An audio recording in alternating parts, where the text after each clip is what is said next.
I am Professor Calderon. I'm at Valley College for 27 years. And I have enjoyed every single one of those 27 years for the number one reason of the students.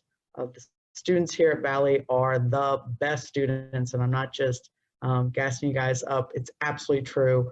I've taught at 6 other colleges, Cal Poly, and 6 other community colleges, and I'm happy to stay where I'm at. You guys are committed to becoming great students, and there's a commitment with Valley College students with understanding that the need to give back. So once you make it in life, the important thing is to reach around and help the next person up. And I think that's a sentiment that is particular within the San Bernardino Valley College students. So I am happily that I've been here 27 years. And I appreciate the invitation from the Student California Teachers Association to come here and talk today about teaching. So I'm going to talk about a couple different things. When I hire a new faculty member in the history department as department chair, I always say this: you need to have 3 things to be a great teacher. One is you need to love your subject. You need to love at some level or another what you're teaching, because that passion comes out when you're teaching that subject, when you truly are invested in it. The second thing is you need to love your students. And so when you go into a classroom, you need to have an appreciation for the fact that it's not easy to be a student. All of us have been students. I tell people all the time, my mother dropped me off at preschool when I was 4 years old. And since then, I've been a student or a professor for my entire life. For my entire life. So I remember what it was like to be a student. And when we walk into a classroom, we need to have a love for our students in terms of an unconditional love. And the unconditional love is, I don't just love my best students. I don't just love the students who work the hardest. I have an understanding and caring and compassion for students, whether they can, at this point in their lives, put 100% into their scholarship or not. I mean, we have to be there to reach out for people when they are struggling, and that can only come from a place within our heart. So that's the second thing. Second thing is love your students. Third thing is to love yourself. And this is the tricky part, because I say to people all the time, you can't walk into the classroom and try to figure yourself out. You can't walk into the classroom and not feel good about yourself or your life or your choices or things like that and feel like being in the classroom is where you're going to work it out. It doesn't work out well. So people have to find a place where they are authentic about who they are and how they represent themselves in a classroom. No one wants a professor who puts on a mask of who they are or a mask of what their values are. Because students, and you all know this, young people today are very, very smart, and they can see through that in a heartbeat. Listen, I went to school at a Catholic school when I was growing up, and there was a nun who taught there, and it didn't matter that she had that whole habit on and she had the whole outfit on, and she had a big cross on. She came into that French class and she was the meanest teacher I've ever had. It didn't matter that she wore the outfit of someone who was supposed to be caring and compassionate. All we saw was her behavior and the words she used on a daily basis. And so the love yourself is be authentic with who you are in representing yourself and your values on a day-to-day basis. Everyone can have a bad day. That's absolutely true. It just can't be every day, because then it's not a bad day. Then frankly, it's you, just to be honest, okay? So that's the first thing that I wanted to say, is there takes 3 things to be a great teacher: loving your subject, loving your students, loving yourself. And that's the get-go. That's the starting point. All the other things are just the pieces in between. And the pieces in between are the easy pieces. Those three things, that's the tough stuff. It really is, okay? The second thing that I want to talk about is this concept of are students customers? Are we following a business model? When we walk into a classroom at any level, are we suddenly feeling like we are serving our customers? And I have to say this, the answer is no. Students aren't customers. The analogy that I use all the time is that students are clients. So one of the things I've done as my side gig, I mean, people who don't know me don't know that I coached college basketball as a side gig. In addition to teaching history, I also was a consultant for different academic programs for student athletes. And one of the things that I liked as a consultant was in talking and working with clients. And that's a model that I eventually transferred over to teaching. If we look at students like clients, we're going to communicate with students in a very different way. We're going to see that like clients who hire a consultant, our students come into that classroom with a problem. And the problem is, I don't know this, so you need to help me learn it. You need to help me become a better writer. You need to help me become a better critical thinker. You need to help me learn math. And Lord knows that's a challenge that thankfully I don't have to teach students for. Sorry, it's true. Happy I don't have to do that. But looking at teaching from the perspective of a client and a consultant really, to me, is something that works really well. The thing about a client is a client can clearly communicate their problems that they're having with a consultant without a power dynamic that exists between teachers and students. Teachers and students oftentimes have this power dynamic where students feel the need to placate teachers, and teachers feel the need to create this sense of authority over students. And I think it creates some roadblocks in terms of communications. So for those of you who've had me as a professor know that when I meet my students in the classroom or Zoom meeting or whatever it is, the first thing I say is, what is it that I've screwed up on today? And I say that because I want students to be able to say, hey, you know, can you rewrite these instructions? Or, hey, can you go over this one more time? Or that link doesn't work in Zoom. Can't you open that up in a shared drive, blah, blah, blah, all these different things. But it's really important to communicate to students that as like a client, they can say, I need you to be better. Because listen, as teachers, we have to have a competitive nature within ourselves to be better at all times. And so I think when we begin to look at students from a different model by talking about them, especially when we're talking about teaching at a college level, as clients, we really look at this in a different way. You're always, as the teacher, as the instructor, as the professor, going to have power over students. That's absolutely true.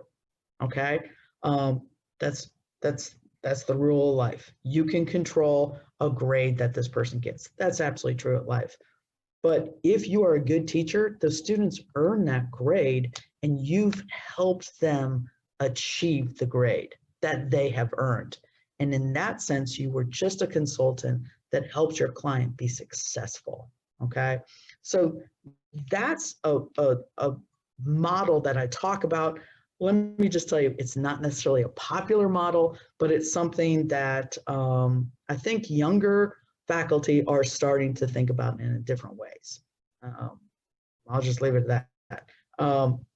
So there we go. So clients, not customers for a student model. So that's the second thing that I covered in that perspective. Okay, again, that's my perspective. The third thing that I want to talk about is this concept of revision. So all of you as students know the best papers are papers that you revise and you revise and you revise. Ed Gomez and I, Professor Gomez and I, often talk about how many times we look over our classes in Canvas and we'll still miss like a typo, we'll miss a due date that's wrong, we'll miss something. So it doesn't matter how many times you look it over and you look it over and you proof it, some little thing always pops up. And that's that process of revising. Revising, whether it's, revising an online class or anything else, I think the really important way to revise is revise with feedback. So it's much easier to revise a paper after your faculty member, your professor has looked it over and said, hey, you need to work on this section, or you need to work on this aspect of your grammar, et cetera, et cetera. It's hard to revise in a vacuum. It's hard to revise if the only feedback you get is from your own perspective, because most people won't revise anything if that's it. Most people will look and say, yeah, that looks really good. Yeah, I think that was okay. We're just going to go with that one more semester in a row. In reality, we should be seeking feedback, okay? So we should be seeking feedback from students in terms of how clear are these instructions. We should seek feedback from students in terms of, did you like the course materials? Did you like the reading materials? Did you like this type of assignment? And seek feedback. Listen, there's always going to be assignments that students have to have, but it doesn't mean they have to exist in the current format. And so what I always like to say to people is, leave your pride at the door. When you leave your pride at the door, you can really make useful changes. If you start to fall in love with assignments that you've written, especially written 3 or 4 years ago, you need to let it go, okay? And Professor Gomez and I are really good friends, and he came over to my house with his wife and his son, and they helped me declutter some aspects of my house. I wasn't a hoarder. Don't picture that. Don't picture the giant stacks of magazines. That was only in one room. I promise you, it was only one room, okay? But when he came over with his wife and his son and they were going through that, we looked through some of the old clothes and I was like, yeah, this is, I really like that outfit. And at one point he just looked at me and said, let it go, let it go. I needed feedback from him to let me know that outfit wasn't ever gonna come back in style. So it was time to let that one go. And I think that's the thing, is we sometimes need feedback in order to let us know that assignment probably was good 5 years ago, maybe was never good, let it go. And so again, ask your students for feedback. It's really important.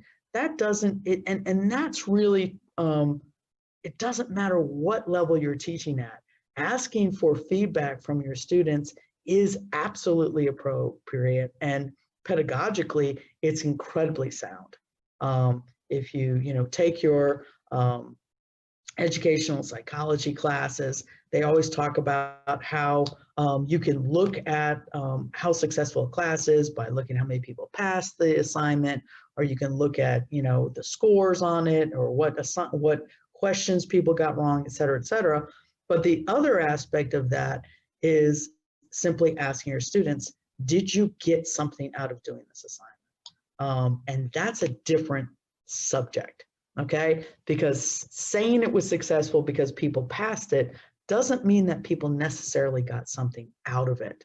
There were a lot of things that I did when I was in college, a lot of assignments I completed, and it was just checking a box. Yeah, I have to get this done. Bam.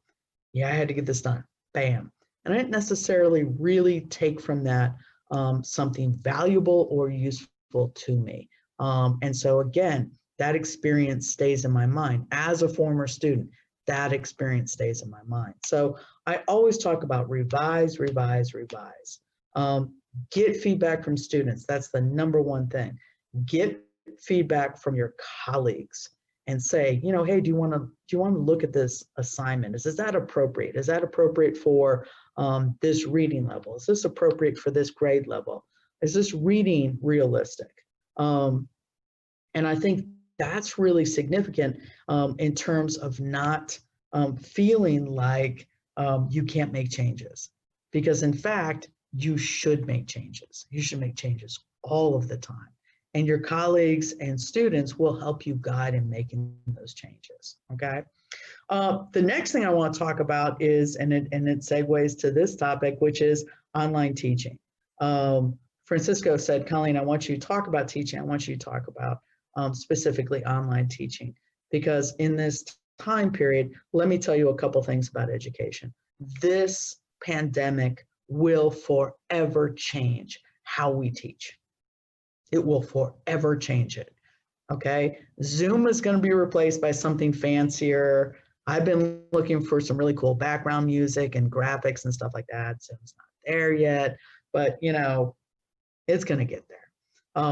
But it doesn't matter what context we're talking about. Online teaching is going to be part of what we do. And again, it won't matter what grade level you're at. I was talking with one of the deans, and we were talking about this impact it had on students, because some students don't learn well in this format. And that's hard for us as faculty to try and figure out how to navigate that problem. And he said to me, you know, I said, well, I'm going to be excited about us getting back on the campus. And he said, Colleen, don't you understand? This is forever going to be changed. And I thought, oh my gosh, like, you know, it was like, dun-dun, it was like music in the background.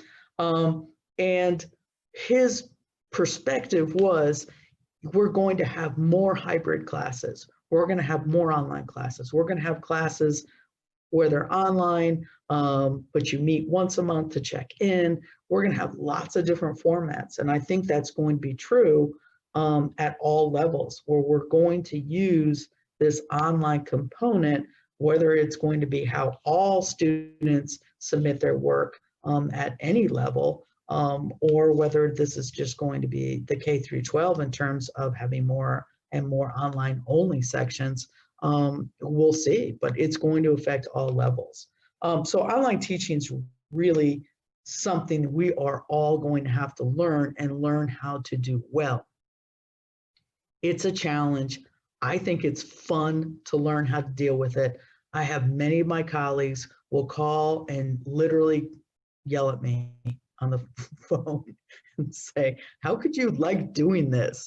I think I like doing this because, again, I'm a very competitive person. It comes from my athletic background, my coaching background, and it's really important for me to do this well. When you're learning how to teach in whatever format you have to teach within, whatever learning management system, whether it's Blackboard or Canvas or Moodle or any of those, your number one help, this is going to throw you guys off, is YouTube. I'm not kidding you. The first time I taught on the learning management system, Canvas, I was teaching, I was living obviously in California, and I was teaching a course for a small community college in Kansas. I knew the football coach there. He asked me if I would do it. I said yes, okay? I had 2 weeks to put a class on Canvas. And I said, well, that's no problem. I teach on Blackboard. I know how to do it. Canvas is totally different than Blackboard. And so when I tried to do a Blackboard course on Canvas, Canvas fought against me because the format is different, how the system works is different, the way you can leave feedback is different. It's just very different. And so the way I taught myself how to put that class together was, wait for it, YouTube.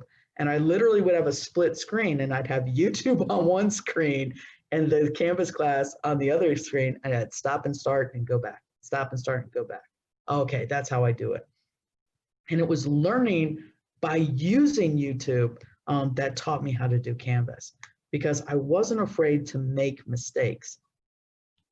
I just dove in there. I just tried lots of different things.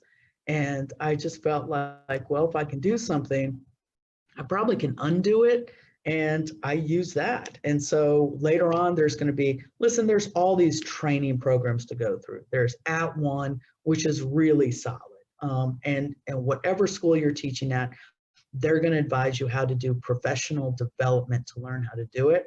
But I say there is no replacement for sitting yourself down somewhere comfortable, having something to drink. Is water I'm drinking? I know some of you are questioning, what does she mean by something to drink? Is water. It's water.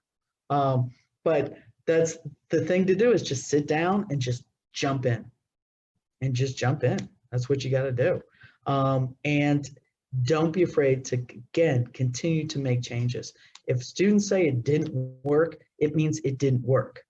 Getting into an argument, and one of my faculty said, I kept telling students it worked. And I said, well, you go in for a student view and you can see what they see and usually find out it didn't work.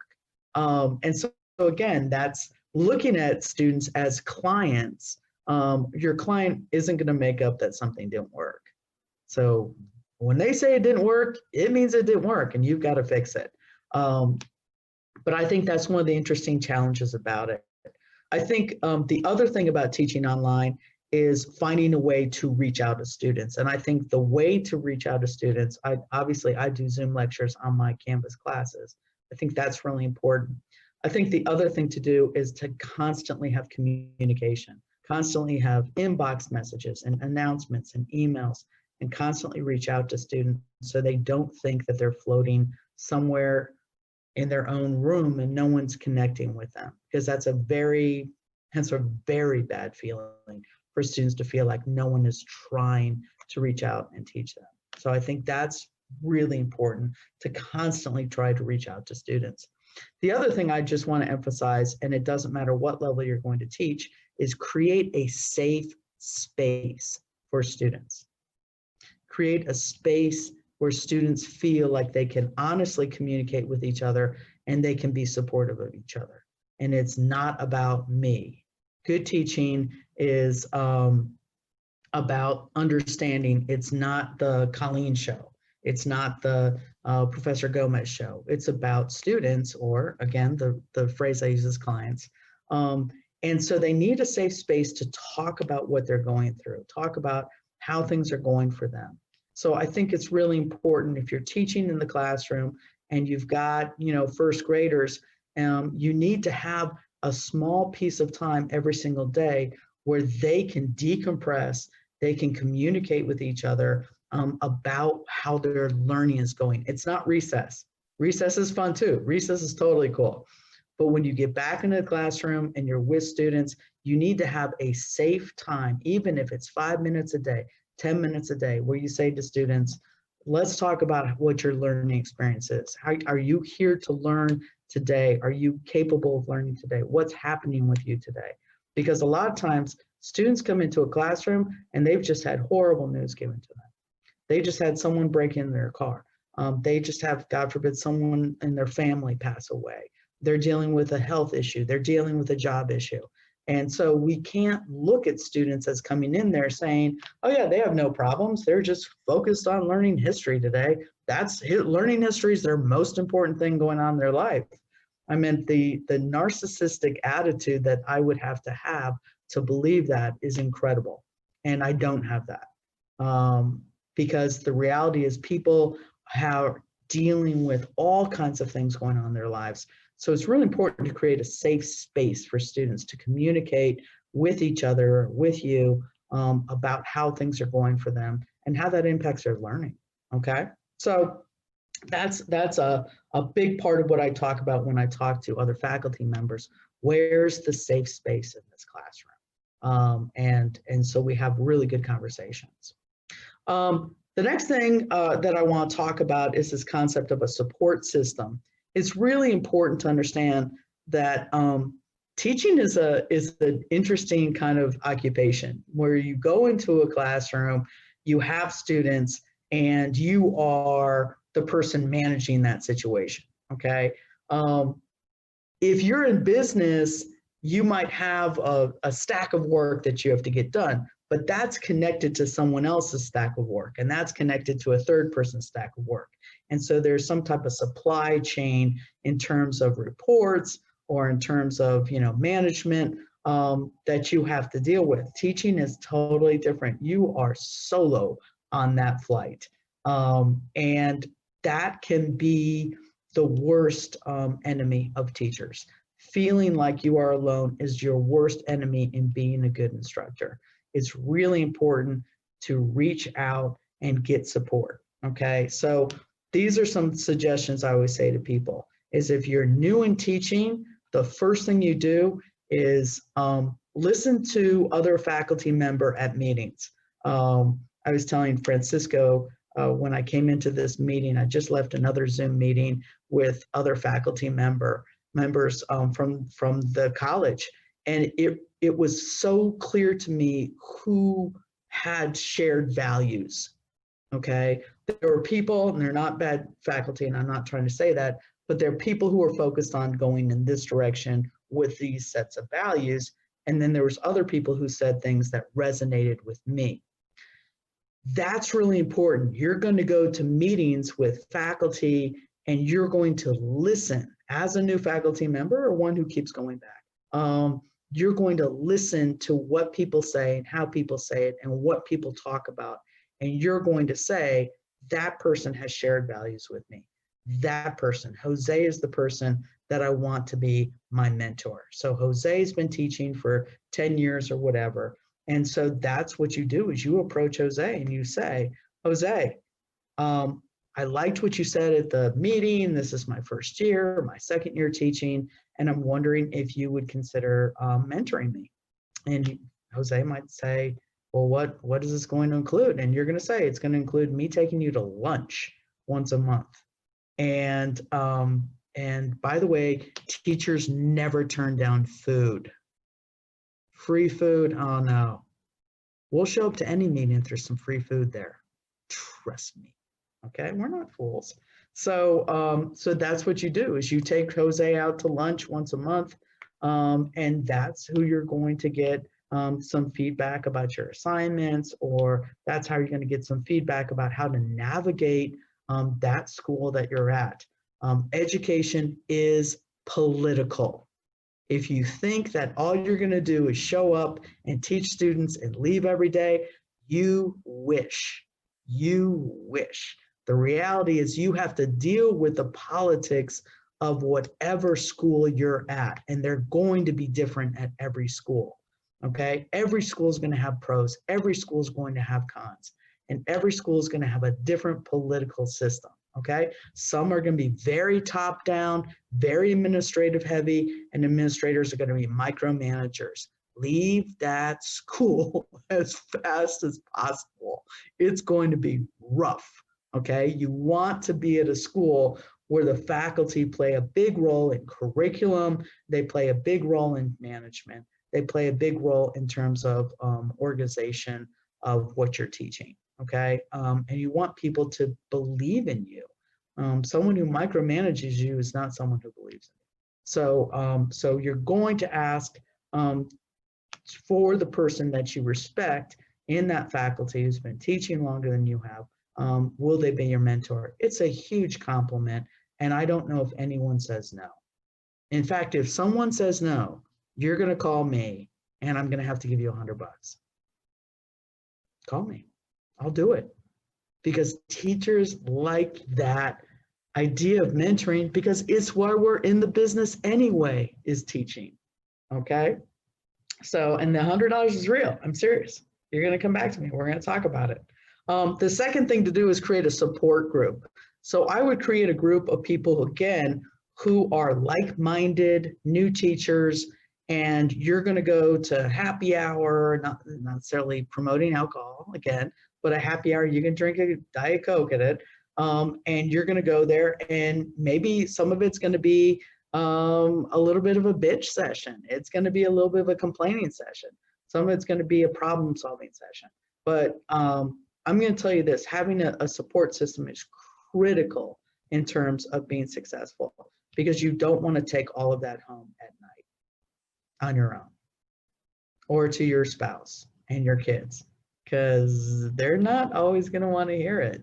So create a support system with people who are going through the exact same thing, okay? And people will help you navigate those difficult waters, trust me, okay? The other thing to do is seek out conferences during the summer. Most faculty don't have to teach in the summer. And so the summer is a great time to look through all different types of conferences. And going to conferences is a way to spark your creativity and spark your interest and get to know different groups of people at different schools.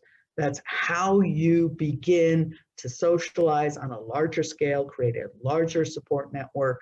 But it's also going to help you network to get your next job should you want to leave the school you're at. So networking is important. Part of that does also come from conferences. Okay, so all of those things are part of creating a successful support system. Last thing, the very last thing I have to talk about is the fact that teaching is a calling. It's a calling. Again, I grew up, and my students know this, I grew up in a Catholic household, and they always talked about, did you receive the call? And, you're thinking, God, what was, is that the call that someone's going to give you some money? No, when you're in a Catholic home and someone says, did you receive the call? It meant that you were supposed to go into being a nun or being a priest, going into the clergy. So I'll tell you a funny story just because that's what I do. As I went to a Catholic high school, and when I was there, all girls school, every single year we had what's called Nun Day, N-U-N. And nuns, again, are the women who go into the nunhood, and they live their lives as service to whatever saint program they're with. Okay, so there's nuns of the Holy Cross, there's nuns of the St. Ambrose, et cetera, et cetera. Okay, so every single day, every single year, we had Nun Day, and it was all these nuns from different groups, and some went to Africa, some went to Asia, some only worked with universities, some worked in terms of K through 8 teaching, et cetera, et cetera. So they do all different things. Some wear a habit, an outfit, some don't wear an outfit. So anyway, so there was Nun Day I'm not making this up, it's true. There was Nun Day every single year. And so I would go around, this kind of tells you a little bit of my personality.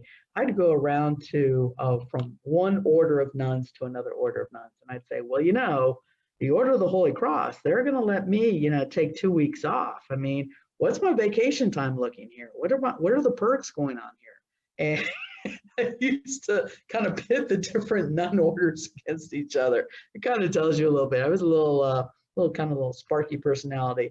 I was never going to go into the nunhood because I didn't receive the calling, and they would have probably kicked me out pretty soon. Let's be honest about that. Teaching is like that. It's a calling. It's an absolute calling. You have to love what you're doing to do it, okay?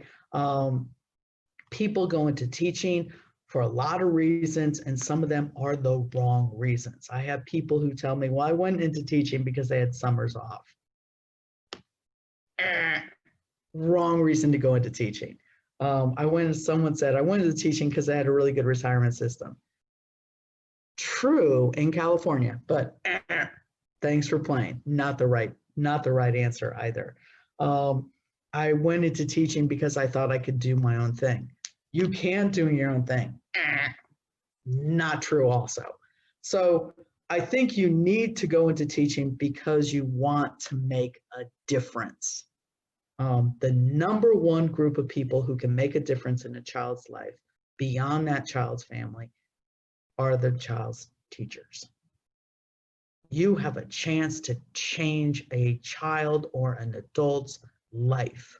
You have a chance to change their course of their life. You have a chance for them to always believe in themselves and always work hard to achieve their dreams, or you have the chance to really destroy that person, honestly.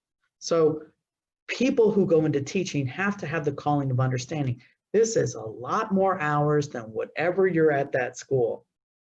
You're going to spend your own money on books, and you're going to spend your own money on fixing up your classrooms, and you're going to spend your own money going to conferences, thinking they're going to pay you back from the district. They won't. Just letting you know, heads up, they're not going to pay you back. You're going to eat that money. And you're going to spend a bunch of money becoming a better teacher teacher because you care about being a better teacher and because you care about your students. So teaching is a calling, and it's a calling for people who are willing to make personal sacrifices for the best interests of their students. And that's why it's a calling. Listen, there's a lot of ways to make more money. I'm just going to let you know that. And there's a lot of ways where you can get a bunch of time off, so it kind of adds up to having so-called summers off or whatever. There's a lot of different occupations you can go into, but I don't know how many occupations are as personally rewarding as knowing that you've changed people's lives for the better. That's the bottom line. That's why you do it. That's why you do it. You don't do it so you get some Christmas candles, which my sister, who's a teacher, gets every year. She says, if I get another candle, my house is going to burn down. You don't do it for that.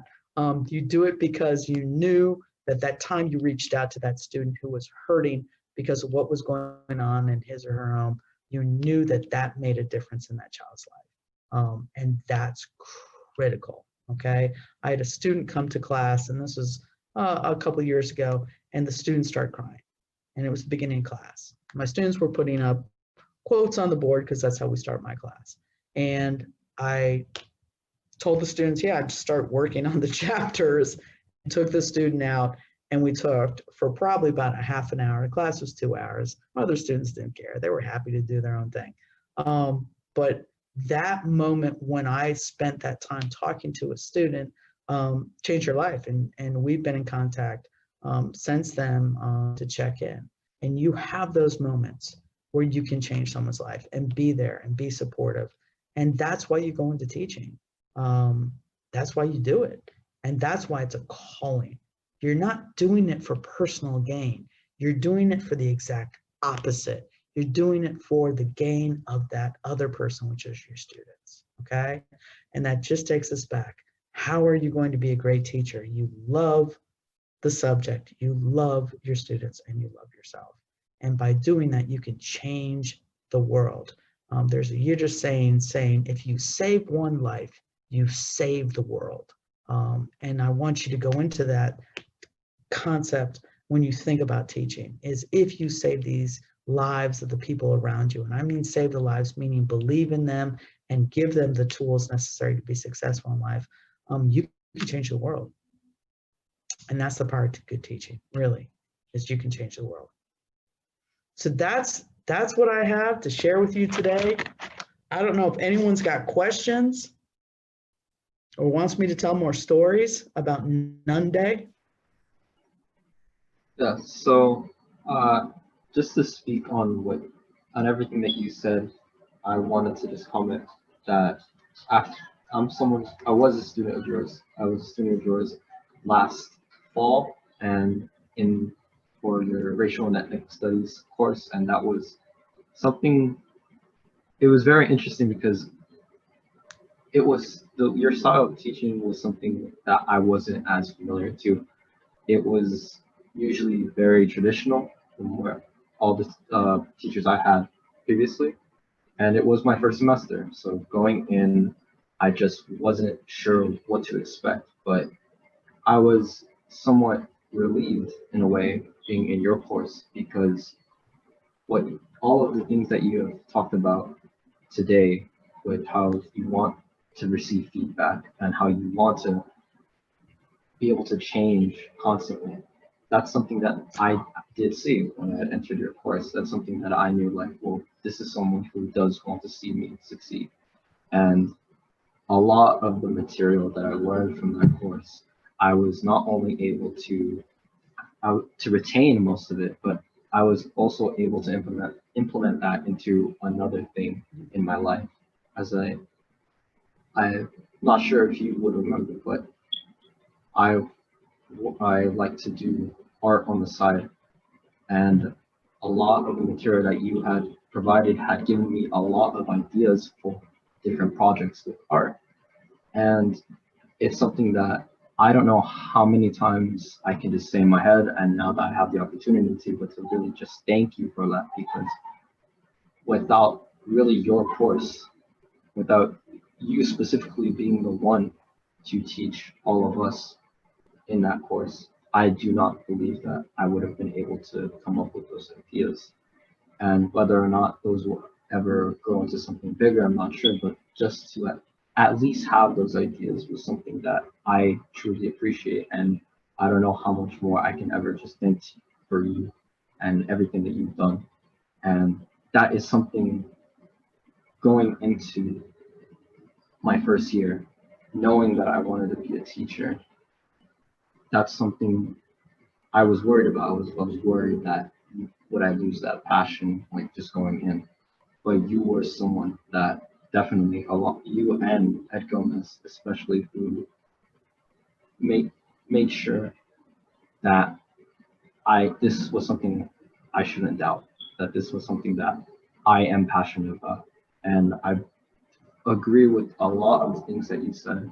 And I had questions to ask mostly after this, but many of those were answered by you already. If there is just anything, any other questions, it is just to let anybody else here know, like, what is your favorite subject in your field of teaching? Like, what do you like to teach the most to students? Yeah, thank you. First of all, thank you for really kind and generous words that they mean an incredible amount. They really do. So I appreciate that. Everyone needs to know I paid Francisco about $100 to say that nice thing about me. That check's going to bounce, Francisco, so you're in trouble. But no, seriously, thank you for that. And the class you took is my favorite class to teach. It's the Racial and Ethnic Minorities in U.S. History. That's my favorite class. I'm incredibly passionate about that subject. I think that's a class that students can take and then use what they learn in many of their other classes, because it's a general introduction to U.S. history from the perspective of different racial and ethnic minorities who are typically left out of traditional textbooks. So I'll tell you, that's my favorite. Do you want to know my least favorite? My least favorite is, and Ed laughs at me about this, it's world history. I hate teaching world history. I feel like you end up not teaching anything. I absolutely hate it. He always says, well, do you, and I'm like, no, I taught that course at Cal Poly and I hated it. So, so you absolutely, as a teacher, become to have certain favorite classes. Yeah. Thank you for sharing that. For me, I would also be probably on the side of Ed Gomez. I really enjoy world history, but I understand probably. I don't want to be putting words into your mouth, but from what I can understand, where that would come from, teaching that specific subject is there's something more to focus on. It's a lot more specific. It's not as broad as just world history. Mm-hmm. So, yeah. And we also have to think about world history is a history of colonization and a history of slavery and a history of oppression on a worldwide basis, where we see a domination, world domination by certain nations throughout history. It doesn't matter what time period you're talking about. And it's, there's not a happy ending to, and I'm saying the racial and ethnic history class doesn't have happy endings. That's pretty depressing too. But the world history one, I just find, like, who are we conquering today? Who are we conquering today? Who are we enslaving today? And so world history is, it just doesn't, I just have to tell you, it doesn't get better. I just don't like it, and, so but again, we're all gonna have our favorites in terms of what to teach. It's true. And one last question. Is there any advice that you would like to give to students just on this current state that we're in, just those who are struggling with online education? Is there any advice that you would like to give to them? Yeah, I think, so there's a lot of advice I can give students. I think the first advice I can give you is look around your class. You have to press every single button, press assignments, press modules, press as many things as you can press, and literally read through the material. I know it's not always interesting to read an introduction or something like that, but most students struggle because of a communication error. I'm going to be honest with you, it's a communication error. And there's a lot of people playing a role in that communication error. But the first thing to do is really take a lot of time to understand how the course, how to navigate the course. That's the first thing I'd say. Really read instructions carefully. The second thing I say is contact professors all the time and just say, hey, this is what I think you are asking me to do. Is that correct? That's something that takes very little time out of your life, which I know is very complicated during this time period, but it can make a huge difference because you could be doing something that's not what the teacher wanted you to get out of the assignment. And by communicating with them, you might avoid a bad grade. So communicate with professors. Not all professors are going to be well-schooled or well-prepared to teach on Canvas. And so, boy, there's a lot I could say on this one. Let me not step in it on this one. I would I would try to be patient and ask professors a lot of questions, but I'm gonna tell you that yeah, there's people who are teaching on Canvas who that's not what they want to be doing, and they're stuck doing that because of the pandemic, and so that's a problem. The last thing I can say is this, and this is a horrible thing, but I tell my students to do this all the time, is before you sign up for classes, go and rate my professor. Don't sign up for someone's class because someone said this is the easiest person. You don't know who that person is. That person could be a genius. That person could be an English major. You don't know what easy is to that person. So don't look at easy. Easy also means you may not get a lot out of it. What you need to do is look for students who say this person is good about emailing you back, this person's course is organized, things like that. That's what you really need to look for. So look for feedback and rate my professor. We should have a better system than that, but right now we don't have a better system than that. But that's the best thing you could do before you get into someone's class, is making some good choices. And for returning students, you have a higher priority to get into classes. So use that priority time period and do some research before you take that class and with that professor. And I know there's a lot of professors and deans who are going to disagree with me on this. I'm not saying take easy. I am saying do some research and see what they say. If this person says, listen, if a professor says, all my tests, you only have 10 minutes to do 25 questions. Listen, I don't even know how realistic that is. I don't know who reads that fast. I get, my gosh. But you going to rate my professor? Oh, and students will tell you that ahead of time because they're gonna be upset about that. And that's a good clue for you in terms of saying, oh no, I'm really fast, I can do that, or I'm not sure about that. So, so that's my advice. Contact your professors, communicate, take your time navigating, and then do some research before you sign up for classes in the spring, because again, in spring, we're going to be online. Sorry.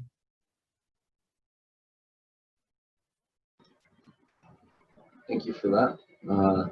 Once again, I just want to thank you for being a guest here, for taking time out of your day to just speak on everyone.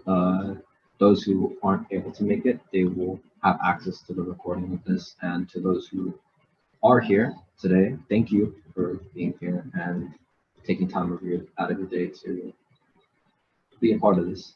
And if there aren't any questions, then that is all. Oh, I have a question. All right, yeah, go ahead. Hi, hi, Ms. Calderon. Nice to meet you. My name is Alondra Lopez, and I'm in Mr. G's California history class. And I could see how you and him have a very much likeness in your teaching style, because I just want to share, like, one of the things that I really like about his class is his constant reminders and announcements. I feel like it made me feel like he was very involved and like in his teaching method. So that helps like on a weekly basis to remind myself like, okay, I gotta remember to do this. And it just feels like he's invested. So you want to really do more and give 110%. My question is like, you have a long history of teaching, like 27 years. So when, like, if you could recall back, like how long did it take for you to really find like your authentic self? Like, because I'm assuming it's like, it takes a while for you to really be confident and I don't know, like figure out how you want to teach and where you're comfortable at.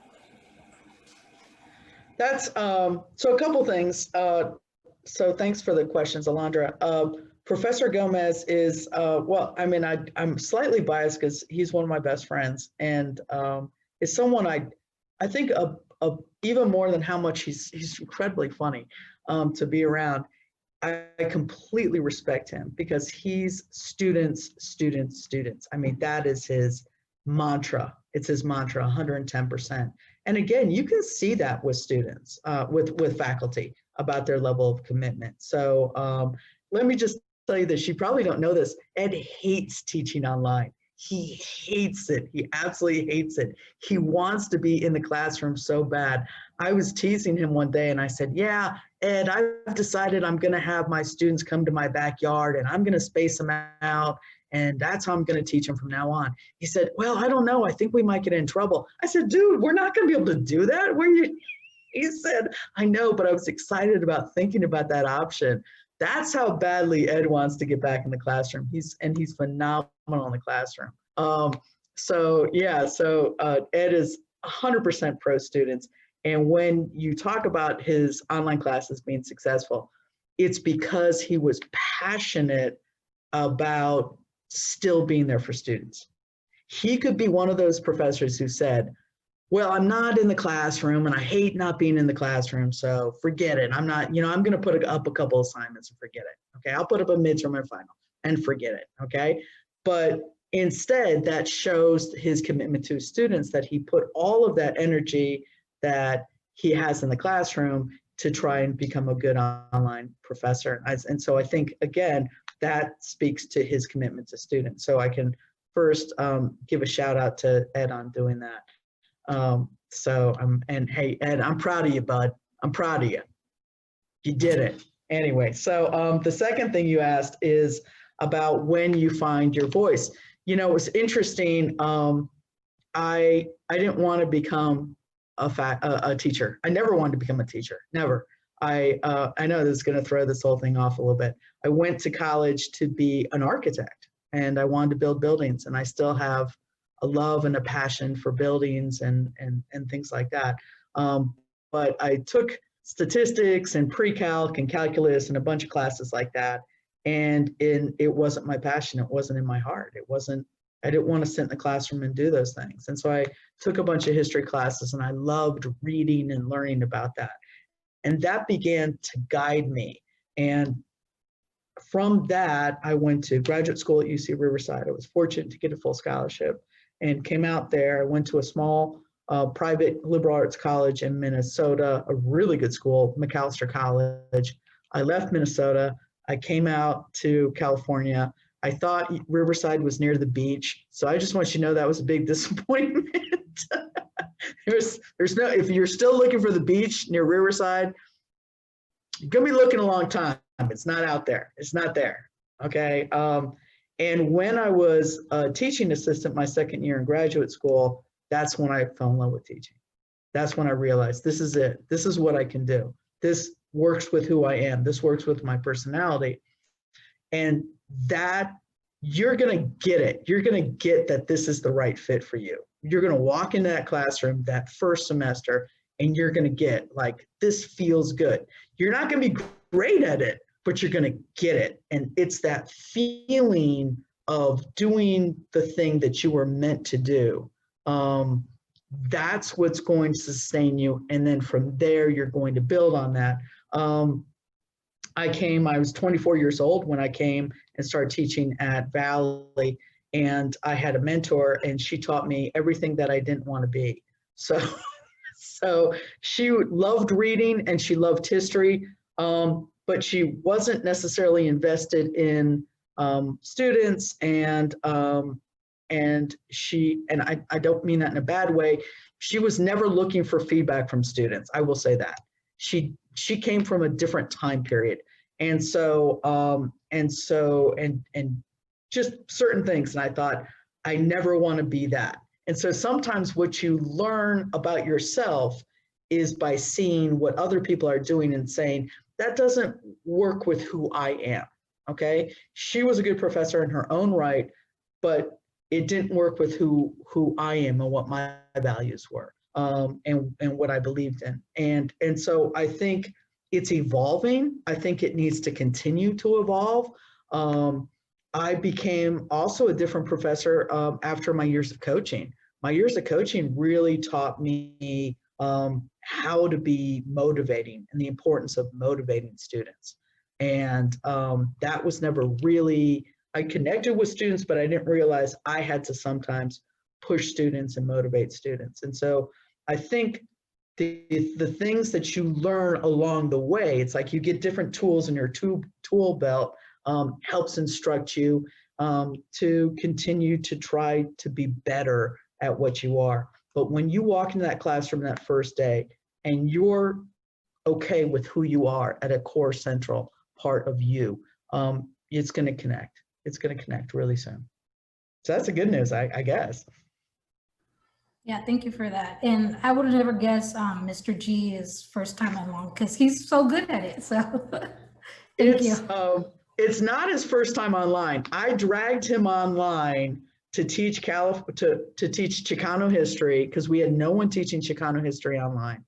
And so I dragged him online, literally dragged him online. And I want to say now, it was 2017, I think was the first time. And I co-taught the class with him.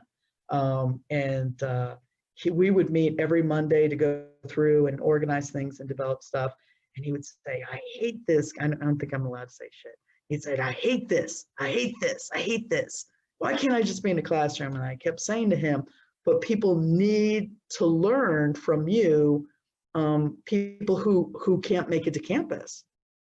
So you think about it and then you think, no, you're right, you're right. And again, he did it for students. He did not want to do it. It was a pleasure meeting you. Thank you, Mrs. Calderon. Great. Nice meeting with you. So there's a question that was put on the chat by Stephanie. Okay. I don't know if Stephanie wants to unmute and read this question herself. If she does. Hi, Stephanie. First off, thank you for being here with us. So you mentioned creating a safe space for your students.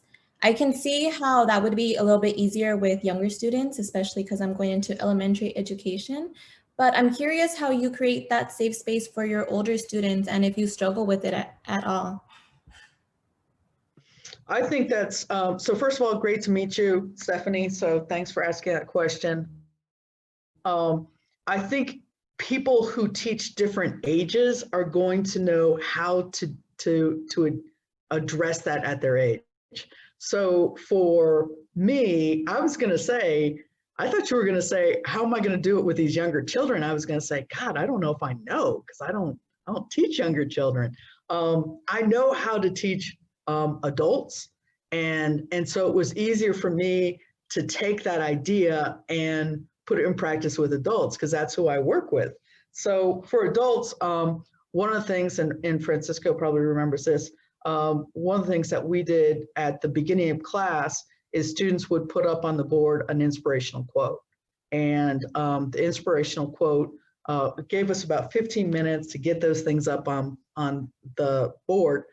But I also created that as a time for people to connect with the people around them. It was really important. We'd always did small groups every single day. It was really important for people, and I would watch this, I would consciously watch this, so people create some type of connections, social connections with the people around them. All of these studies show that for adult learners, if they are friends with just one person in the class, they're 10 times more likely to finish that class successfully. Just one person. And so part of creating that safe space was we built this time in every single class period where people would put the quotes up there and we'd go over the quotes and we would talk about it. We'd laugh about it. Someone could share what that quote meant to them. I could laugh about it because sometimes they're like, I don't want to talk about the quote. So I would talk about what the quote meant. And then they'd say, no, you got the quote wrong. It doesn't mean that. And so it ended up being this kind of interesting dialogue. But I really created that time period more than to just have those motivational statements. I created that to let students have that time to personally connect with each other, because I need people to invest in each other, because it's more likely, you know, when people would say, oh yeah, I didn't get those notes. And then someone say, yeah, I emailed them to you because I knew you were absent. And that's what it's about, is creating that community of learners. I do that on Canvas because I have a extra credit that's called Positive Vibes. And so each week students can learn to earn extra credit by posting either an inspirational quote or a video or a link to a movie that they liked, and then talk about why that was important to them. And then students begin to share with each other. And it's a way, again, of creating some type of personal connection. And it's harder online. And so it's taken me a while to kind of figure out that, you know, this is really what works for students, is lifting students up and creating a network for each other. Listen, nothing works for everyone, but you just keep trying and you see how many people participate. And when I see that this is an extra credit discussion that students don't get very many points for, they get like 4 points for it. And I see 2/3 of the students participating, that's successful in my mind. Yeah. Thank you. And yes, by the way, I am worried about working with little ones, if I'll have the patience for it. Well, you know what? You're going to find the age group. And I say this coming from, my sister is a teacher, my brother-in-law is a teacher, and they said when they went to the classroom, it was a matter, because they taught at Catholic schools, it was a matter of sliding. You know, they didn't like being with the 8th graders, and then the 2nd graders were too young, and so they slid into that right age group. And so I think when you go into like elementary education, is that elementary education? Is that what you're thinking? Yes. So you have the ability to slide. You've got the ability to slide, and you'll find the right age group for you. You will. Thank you. Uh-huh. Are there any more questions? I don't see anything in the chat. You're able to unmute yourself and ask any questions if you have any right now.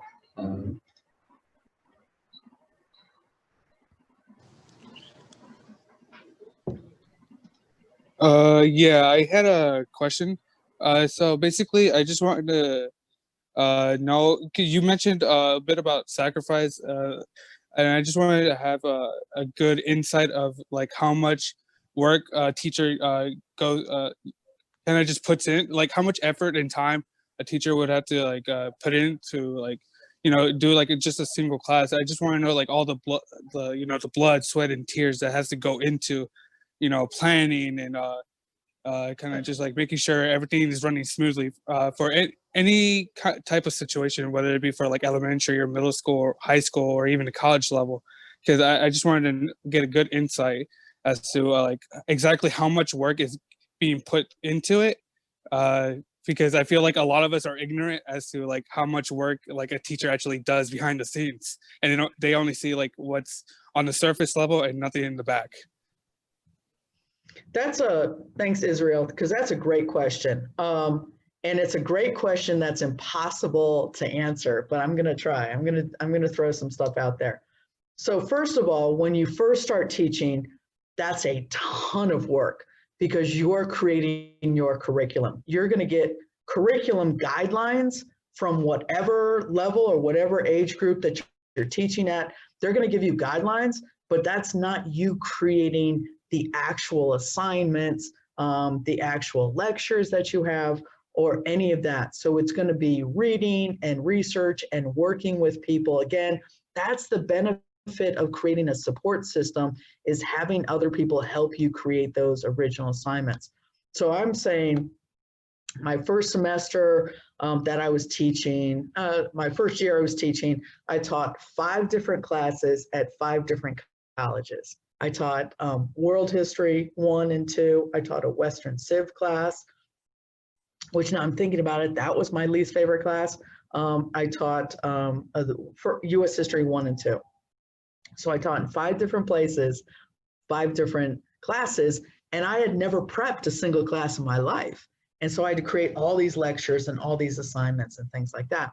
So it's an immense amount of work. So it doesn't matter where you're teaching or what level you're teaching at, that first year is going to feel like a meat grinder. I know it doesn't sound like I'm encouraging you, but I am encouraging you because I'm going to say this, all of that hard work pays off in the classroom because that interaction that you have with your students, whatever level they are, that's going to give you the energy to keep working hard. It really is. So you're going to do a lot of work. After your first few years of teaching, and again, like we were talking about, maybe you're teaching 2nd grade, but the next year you're going to teach 3rd grade, you're going to have to go through that one more time. So when you're teaching new classes or a different grade, there's, again, it's a meat grinder. It's a ton of work. I know people look at teachers' hours and say, well, school's in from 7 a.m. to 2 p.m. and that doesn't seem like a lot of time. Oh, you're not going to be going home until everyone else goes home also, which is 6 o'clock at night, because you're going to need all of that prep hours. You really are. Years later down the road, if you want to be good at your craft, you're still going to have to put in a lot of hours. I work, Ed Gomez and I work about the same. We work different times. He's a morning person, I'm not. But I work from 10 to 6, typically 10 to 6, Monday through Wednesday. And then I work probably another, I'd say 4 hours on Saturday and Sunday. So it's 7 days a week. And it doesn't get easier just because I've been doing it for a long time. If you want to be good at this, you have to put in the time because you're revising and you're connecting with students, you're doing the right thing. Listen, we all know professors, and God forbid I say they're at Valley College. Lord knows there's no bad professor at Valley College. I'm going to say that right now. They're all at RCC. So those bad professors at RCC, we all know you can do minimal and get away with it and get the same paycheck that Ed Gomez and I get. That's absolutely true. In fact, RCC pays more, okay? And so you can do very little and get that paycheck. That's absolutely true. But your students aren't going to be very appreciative. And I'm going to be honest with you, they're not going to you're not going to have a connection with them whatsoever. And if you're teaching and you don't have any connection with the students, I don't know why you're teaching anymore. I'm going to say that. That's a bold thing. So yes, a lot of work. 2, it's a calling, it's your passion, and you want your students to be successful. And so that's going to propel you through it. It will. And then you'll understand why you need to take the summer off. I'll just let you know that.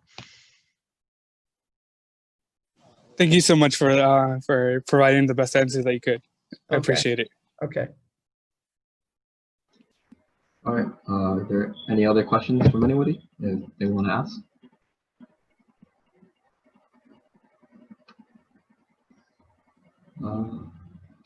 Nothing in the chat, and doesn't seem like anybody else is unmuting themselves. So I think now that is it. I think that is the end of this. Thank you again. I could thank you an infinite amount of times for what you've done here today and for being a part of your course, but that would just take more time. So I'll just leave it right here. Thank you for today. Thank you for all that you've shared, all the questions you've answered, and I hope nothing but the best for you with your students for this semester and all the future students you will be having in your future courses, and just to have a wonderful life. And that is that. Thank you. Thanks, Francisco. Thank you so much. And I just want to wish you all the best. And you can always email me. It's C. Calderon. There's no N. at Valley College if you ever have any more questions or just want to chat about teaching. Okay, but I wish you all the best. Go out there and make the world a better place. That's what I can tell you all.